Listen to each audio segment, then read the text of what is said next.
Hello there. Welcome to my shop. I'm Morlin, and I sell armor. Oh, sorry, Please do have a look at my wares. I could really use the business. If you'd be so kind.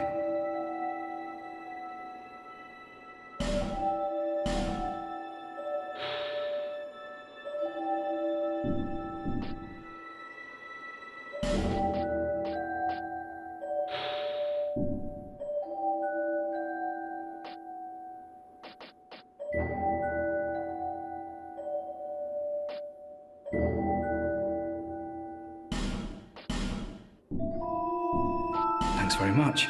And do please come again.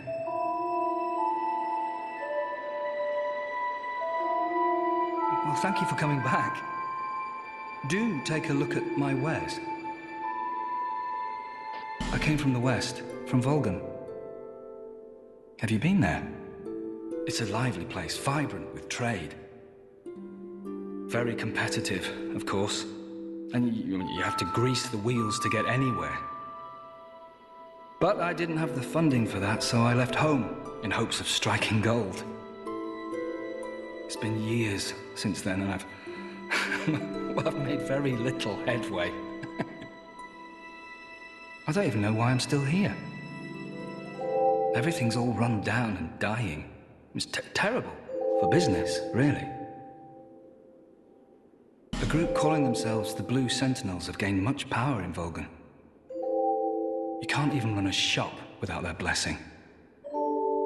They claim to be working for the greater good, but it's absolute hogwash.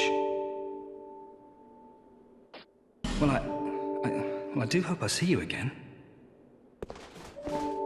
Malin the Armorer is a character who's going to be very helpful towards us in our quest. As he said, he came from the land of Volgan to the kingdom of Dragonrider in hopes of finding riches, but thus far he hasn't had much luck. The intriguing thing about his character, though, is his personality is going to change somewhat as we invest more time and invest more souls at his shop. So the side story of Malin and his armor shop is only just beginning.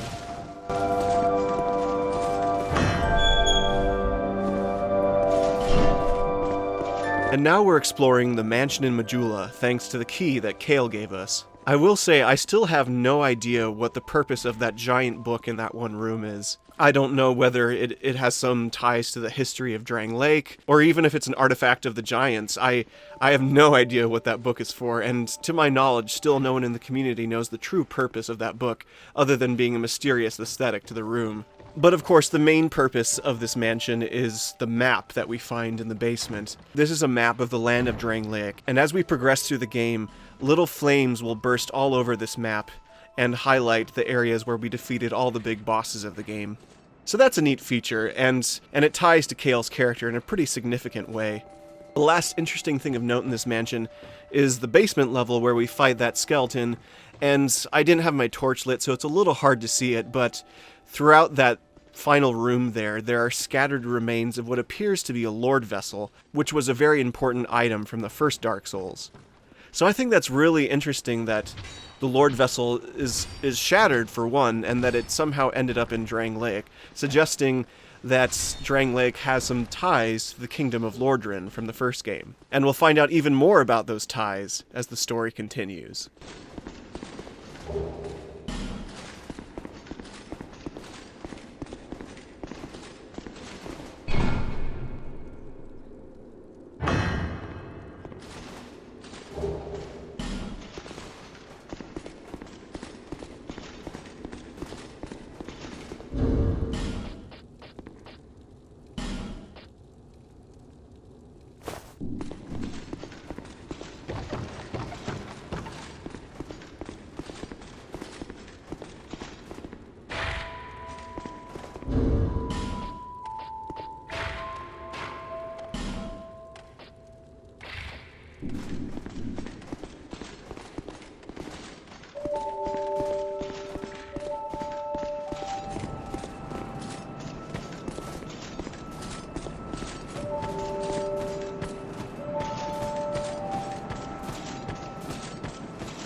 Victor's Stone is actually a monument that opens the way to one of the many covenants of Dark Souls 2, namely the Covenant of Champions.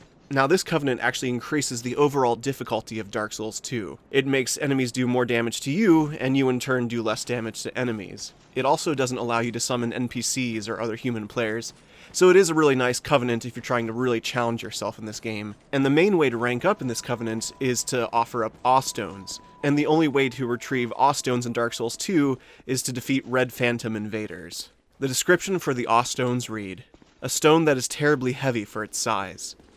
Offer it to the Victor Stone to strengthen the bond with your covenant. The Victor Stone thirsts for the souls of fallen warriors, condensed within Awe Stones, as if they were once part of the whole." So that aspect of the Awe Stones is interesting in the fact that they were maybe once part of a greater whole, and you're trying to sort of repair it through the Awe Stones in this covenant. As for myself, I've never done the Covenant of Champions that much. I think there's some more compelling and fun covenants in the game, but it is a nice challenge for those who want it.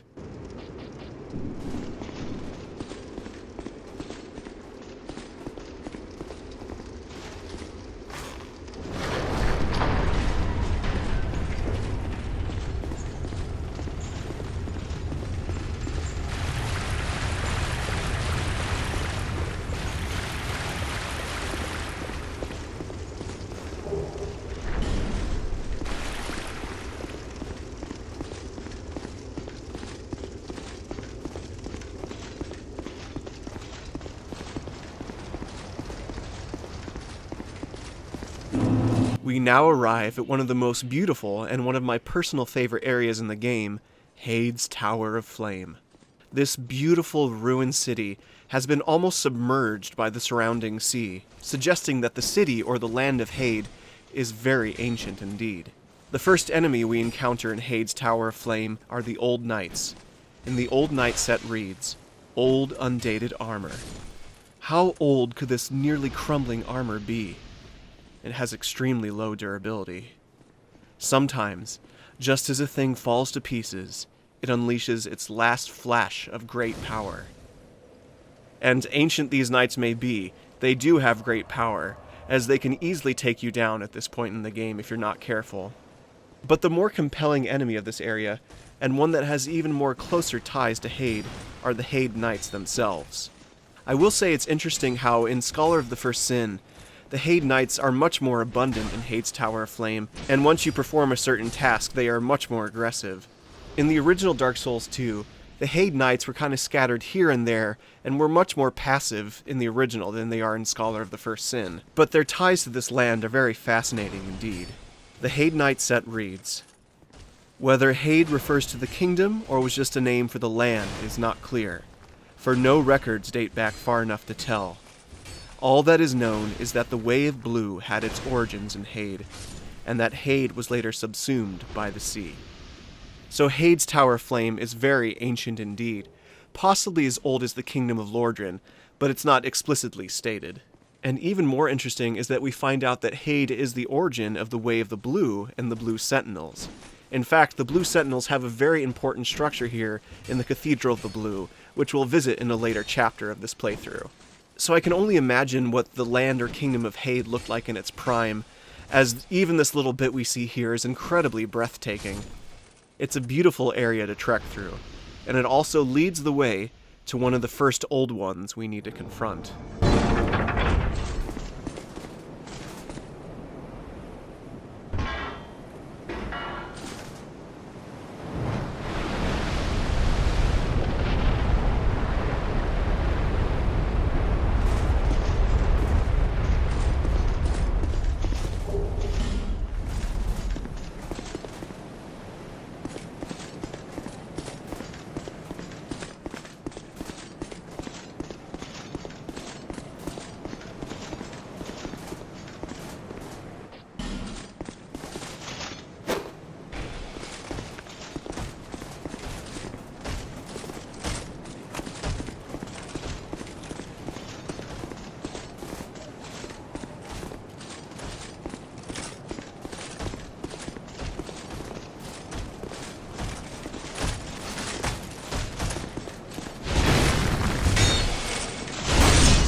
One of the cool things about the Dragonrider boss fight is it is possible to fight him in a very small arena.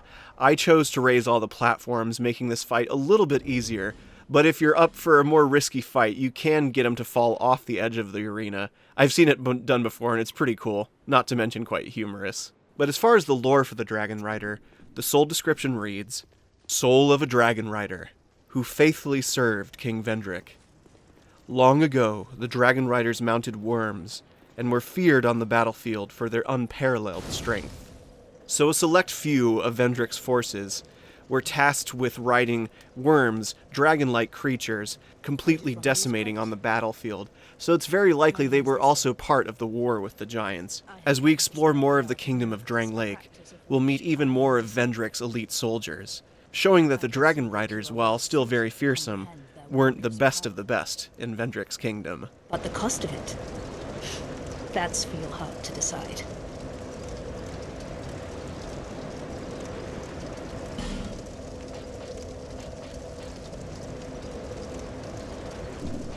I'd heard awful rumors about this place, and I'm afraid they were all true.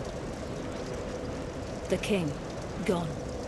The earth, ravaged. The burden on the people weighs heavy. I fear that, by now, they may have scarce room in their hearts for miracles. Why did I come here? Well... do I need any other reason than to spread the gospel of miracles? My preceptor always said this art should be shared with the world. And such is my only wish. Sometimes I fight the urge to pack up and go back home. It is... well, I must do this. And being out here all alone only makes this a more fitting test of my fortitude. I expected this cathedral to be bustling, but there's hardly a soul to be found here. Without any goings-on, I'll have to move soon. To a place I could help the gullible by teaching the good word. No need for miracles. The gods frown upon such soul scrimpers.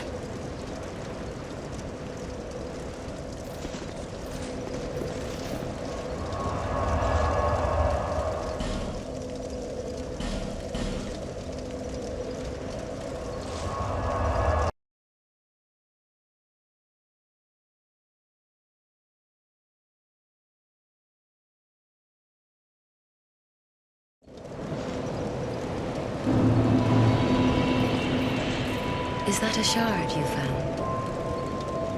Here, let me see it, so that I may help you. To see light, to see hope, however faint it might be.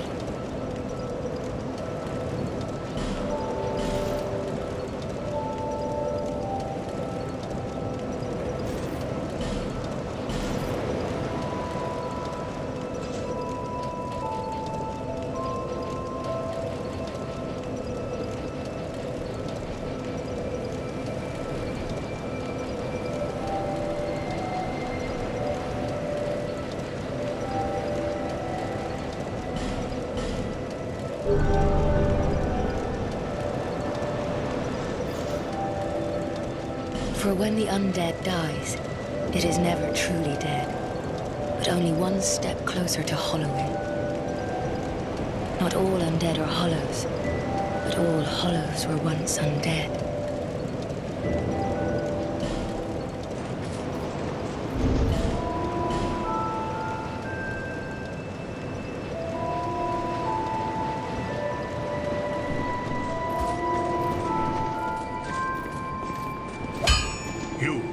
Stand back. This is dangerous work. The name's Lenigrast. Just a simple blacksmith. And you are... another useless traveler. man ought to labor with his feet planted firmly in the earth. Not roam around like you flirtatious vagabonds. Oh, what does it matter? Go on, show me what you've got. Your equipment. Let me have a look. But do it quick.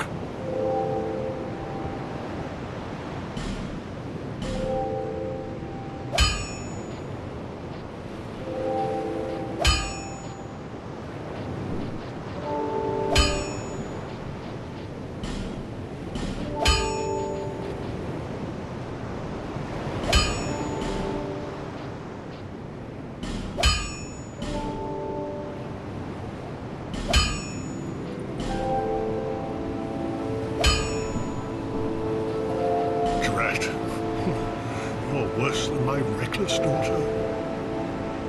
Don't spend your whole life in transit, you hear? I'll be around if you make it back.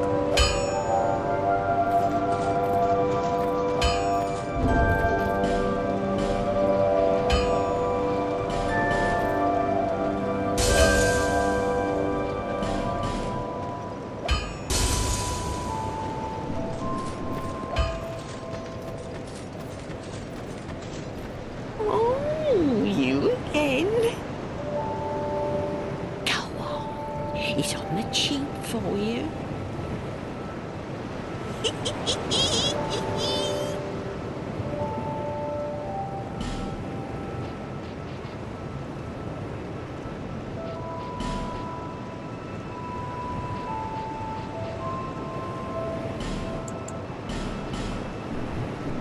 Thank you, Kai.